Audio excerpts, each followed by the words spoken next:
దూలన్న చేతులకి దురద ఎక్కువ వేసి దున్నపోతుని గోకిని అంట. హలో పీపుల్, అందరూ ఎలా ఉన్నారు? ఉప్పుకెళ్లే ముందు అందరికంటే అందంగా కనిపించాలని మొహం మీద ఒక ఊడిపోయే మాస్క్ వేసాం, గుర్తుందా? అదే టైంలో ఒక ప్రొడక్ట్ ఆర్డర్ పెడితే ఇంకోటి వచ్చింది, రిటర్న్ చేయాలన్న మన అదృష్టానికి నైకోడు 90 రూపాయలు తిరిగేసి అదనంగా మాస్క్ నీ దగ్గరే ఉంచుకోని మొహాన్ని కొట్టాడు. ఉచితంగా అయితే మనం ఎందుకు ఉంచుకుంటాం? మనకు సిగ్గుసరం లేదా ఏంటి? అందుకే అది పక్కన పడేసి ట్రిప్కి వెళ్ళి పూర్తిగా తిరిగి ట్యాన్ అయ్యొచ్చాం కాబట్టి ఇప్పుడు అవసరానికి వాడుతున్నా. దీన్ని బట్టి నీకేం అర్థం అవ్వాలి మామ?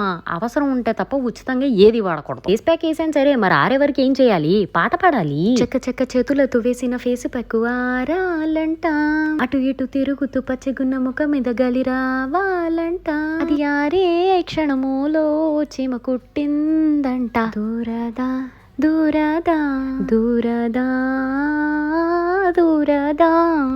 ఇప్పటికి ఏదో కమెంట్ వేసేసి ఉంటారులే కానీ నేను ఏం చేసినా మీ ఆనందం కోసమే కదా మామ. మాట కామాట ఫేస్ ప్యాక్ బాగా పనిచేసింది మామ. ఇలా లింక్ ట్యాగ్ చేసేస్తా చూడండి. అప్పుడైపోయి 2 వీడియోలకి కమెంట్లు బాగానే చేశారు కానీ లైక్లు షేర్లు ఎవరు చేస్తారు? ఈ రోజు క్వశ్చన్ క్యాన్సిల్. రేపు వీడియోలో అడుగుతానే బాయ్.